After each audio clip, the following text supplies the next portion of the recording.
교회는 하나다, 교회는 하나다라는 제목으로 주의 말씀을 증거하겠습니다. 우리는 모든 예배의 첫 순서로 반드시 사도신경을 고백합니다.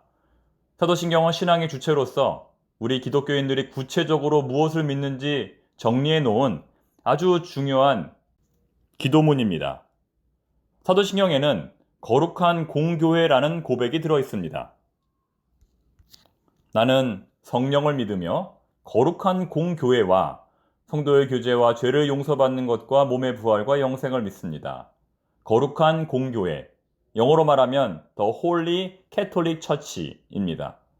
캐톨릭이라는 말은 천주교라는 뜻이 아니라 보편적이라는 뜻입니다. 보편적이라는 말은 널리 두루두루 통한다는 것입니다. 교회는 다음의 두 가지 면에서 보편적입니다. 첫째, 모든 교회 안에는 예수님이 계시다는 점입니다. 모든 교회 안에는 예수님이 계시다. 다르게 말해 예수님이 없는 교회는 교회가 아니라는 것입니다.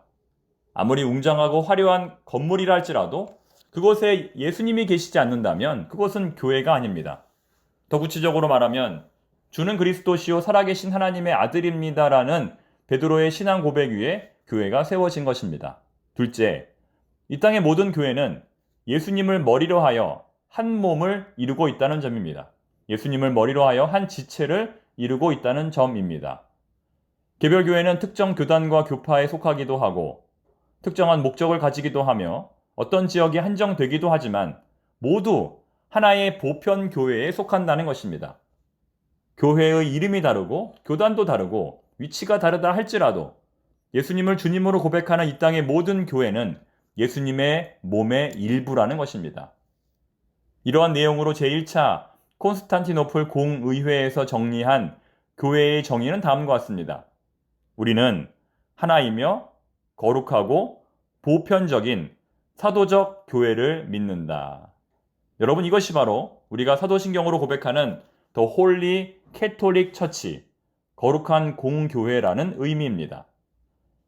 왜 이 말씀을 오늘 여러분들에게 드렸을까요? 본문의 내용과 깊은 관련이 있기 때문입니다. 어제 우리는 빌립이 사마리아에서 어떻게 전도했는지를 살펴보았습니다. 스데반의 설교를 거부했던 예루살렘의 유대인들과는 달리 사마리아인들은 빌립의 설교를 듣고 하나님 앞에 일심으로 자복하며 회개했습니다. 한마음으로 하나님 앞에 순종하며 나아갔습니다. 악한 귀신이 떠나가고 더러운 질병이 고침을 받으며 중풍병자와 목 걷는 사람이 나았습니다. 무엇보다 당대의 슈퍼스타와 같았던 시몬이라는 마술사도 성령 충만한 빌립의 능력 앞에 완전히 제압을 당하였습니다. 그 시몬도 회개하고 세례를 받아 빌립의 선교 여행에 동참했습니다. 이러한 사건은 예루살렘에 거하는 사도들에게 상당히 충격적인 일이었습니다. 오직 유대인들에게만 복음을 전해왔던 사도들에게 상당히 놀라운 일이었습니다. 이것을 직접 목도하기 위해 사도 베드로와 요한이 오늘 사마리아 현지로 급히 파송되었습니다. 성경에 나오는 최초의 파송 선교사입니다. 그런데 베드로와 요한이 사마리아에 도착했을 때 뭔가 이상한 느낌을 받았습니다. 보통은 회개하고 세례를 받으면 곧바로 성령이 임하는데 사마리아인들은 회개하고 세례는 받았지만 아직 성령은 받지 못했던 것입니다. 이에 베드로와 요한이 그들을 위하여 기도합니다. 그때에 비로소 사마리아인들에게도 하나님의 성령이 임했습니다. 그 내용이 본문 14절부터 17절까지 기록되어 있습니다. 그렇다면 우리는 여기서 중요한 질문을 하나 해볼 수 있습니다. 왜 사마리아인들에게 성령이 임하지 않았는가? 왜 사마리아인들에게 성령이 임하지 않았는가? 전도자 빌립이 세례를 잘못 베푼 것인가? 아니면 사마리아인들에게도 무슨 부족함이 있는 것인가? 라는 질문입니다. 왜 그들은 똑같이 회개하고 세례를 받았음에도 불구하고 성령을 받지 못했던 것일까요? 그것은 앞서 말씀드린 하나의 교회를 이루기 위함입니다. 교회는 유대인들의 교회 따로, 사마리아인들의 교회 따로가 아니라 오직 하나, 예수님의 교회여야 한다는 것입니다. 전도자 빌립이 아니라 예루살렘 교회 사도들의 기도와 안수를 통해 성령을 받게 함으로써 교회의 통일성과 하나됨을 보여주는 것입니다. 전에는 버림받은 사람들로 취급되었던 사마리아인들이 이제는 예루살렘 교회 성도들과 똑같은 성령을 받음으로써 같은 은혜와 복을 누리는 한 교회의 성도가 되었다는 것입니다. 성령 충만의 양적인 면과 질적인 면에서 두 교회가 전혀 차이가 없다는 것이죠. 다시 말해 예루살렘 교회의 중심 인물인 베드로와 요한을 통해서 똑같은 성령을 사마리아인들이 받게 된 것처럼 앞으로도 복음과 교회는 언제나 어디서나 동일하다는 것을 본문이 말씀하고 있는 것입니다. 지금도 그 초대교회의 전통을 따라 우리가 세례를 베풀고 있습니다. 2000년 전 사도 베드로와 사도 요한이 베풀었던 그 성령의 역사가 오늘 우리 청파동 교회 가운데에도 동일하게 임하기를 간절히 소망합니다. 그런데 본문의 말씀을 여기서 끝나지 않고 한 가지 사건을 더 전하고 있습니다. 그것은 마술사 시몬이 베드로에게 성령 충만의 능력을 돈으로 사려고 했다는 것입니다. 돈으로 성령 충만을 사려고 했다는 것입니다. 18절, 19절 말씀을 한번 읽어보겠습니다. 시몬이 사도들의 안수로 성령 받는 것을 보고 돈을 들여 이르되 이 권능을 내게도 주어 누구든지 내가 안수하는 사람은 성령을 받게 하여 주소서 하니.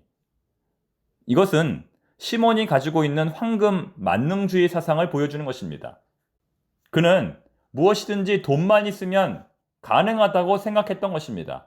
심지어는 성령 충만도 돈으로 살 수 있다고 생각한 것이죠. 너무나 어리석은 생각입니다.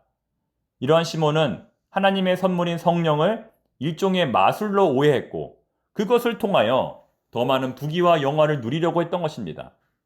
재밌는 사실은 중세시대 성직 매매 사건을 의미하는 시모니라는 단어가 바로 여기에서 왔다는 것입니다. 본문에 나오는 마술사 시몬의 직분 매매 사건이 오늘날 성직 매매의 기원이 된 것입니다. 가장 거룩하고 가장 성령 충만했던 초대교회는 이처럼 물질 만능주의, 돈 문제로 참 많은 어려움을 겪었던 것으로 보입니다. 초대교회 신앙의 가장 큰 적은 다름 아닌 물질이었다는 것이죠. 초창기 자신의 소유를 다 팔아 공동생활을 했던 초대교회는 잠시나마 평안한 듯 보였지만 곧바로 아나니아와 삽비라 사건을 통하여 토지 매매의 분쟁을 그리고 마술사 시몬을 통하여 직분 매매의 분쟁을 직접 경험했던 것입니다. 가장 어려운 회개는 주머니의 회개라고 합니다. 가장 거룩하다고 가장 경건하다고 여겨지는 장소일수록 가장 물질적으로 타락하는 경우가 많습니다. 거꾸로 말하면 우리 청파동 교회가 가장 거룩한 교회가 되려면 무엇보다 물질 사용의 측면에서 가장 투명하고 깨끗한 교회가 되어야 한다는 것입니다. 예수님 보시기에 가장 투명하고 가장 깨끗한 우리 청파동 교회가 되기를 간절히 소망합니다. 기도하겠습니다. 하나님 아버지, 우리 청파동 교회 은과 금은 없지만 오직 예수만 바라보는 거룩한 교회 되게 하옵소서. 아나니아와 삽비라는 헌금으로 자기의 영광을 드러내려 했고 마술사 시몬은 성령의 능력도 돈으로 살 수 있는 것으로 여겼습니다. 하나님 아버지, 저희들에게 분별력을 주셔서 그와 같은 죄를, 그 동일한 죄를 범하지 않게 하옵소서. 주님, 지금 우리나라의 경제가 어렵습니다. 경기가 꽁꽁 묶여 있습니다. 아버지 하나님, 가정의 경제가 살아날 수 있도록 사업장의 문을 열어주시고 직장의 문제를 해결하여 주시옵소서. 예수님의 이름으로 기도드립니다. 아멘.